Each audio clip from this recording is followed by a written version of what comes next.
Monday. Are you ready? Yeah. Monday, the 23rd of February. Okay. Okay. So where were we?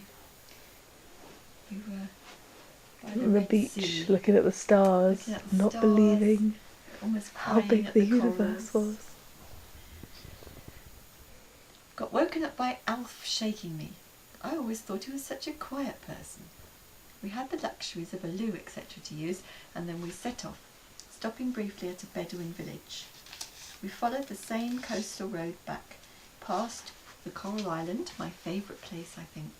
The sunrise this morning was out of this world. We watched the sun rise up behind the mountain within about 2 minutes. The clouds around were wispy and streaky, and the sun itself bigger and brighter than I've ever seen it before, and the reflections in the sea fantastic. All the way along the road the sun shone in the water. It glistened and sparkled like stars appearing and disappearing. We stopped to help some people stuck in the sand. All our men jumped out of the coach and ran down to the beach. It was nice to help someone. They'd been stuck there 8 hours apparently in their van. I was surprised how near the road was to the sea. At some points the road ran only a few feet from the water, with only stones and rocks, no beach in between. As Group D prepared breakfast outside the aquarium in Eilat, several tourists, armed with cameras and bags, came to stare at us. I thought they must have been Americans, but they weren't. The aquarium itself was like another world. I thought that yesterday I had seen the most beautiful thing ever, but this building, filled with tanks of all types and colours of fish and corals, was amazing. There were angelfish, rockfish, hardly distinguishable from the rocks, and cute little box fishes.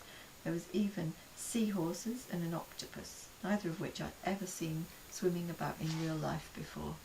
And not to forget the sharks. In another room there was illuminous corals, even more brightly coloured than those we'd seen before. Most amazing were the fish with illuminous eyes, rather like Batman. As we moved from glass tank to tank, the fish became more and more exciting. Slugfish, eels, butterfly fish, starfish, anemones, sea urchins, sea lilies, lionfish. I could hardly believe what I was seeing.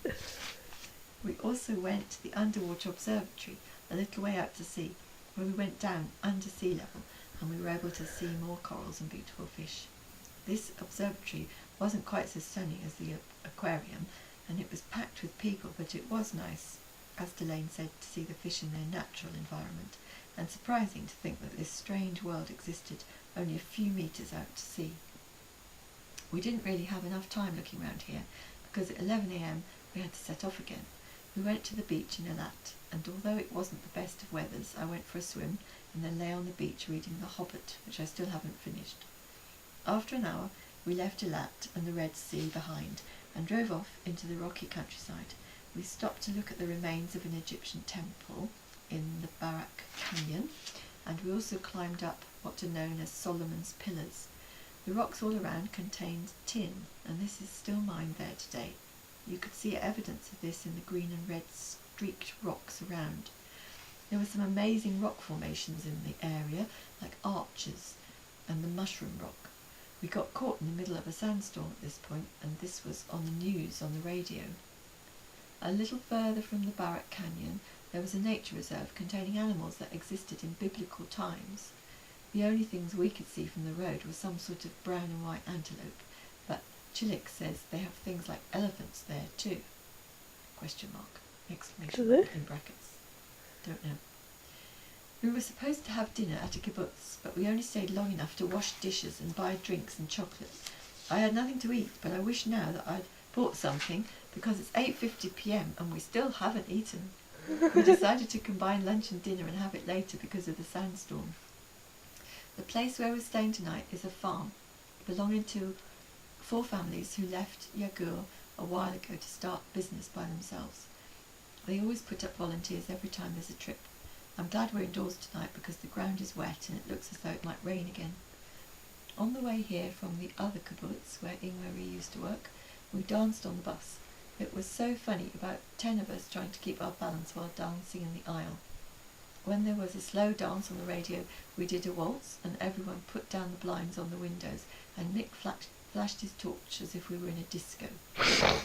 Lots of people joined in. Chilik announced the last waltz over the microphone but wouldn't dance, and we danced on for about an hour. The bonfire after tea was really lovely. We sang every song under the sun in every language, with actions, and Duncan did an Indian dance, trust him. We finished up with Auld Lang Syne and went to bed in the small gymnasium that we'd been given. That's the end of that day.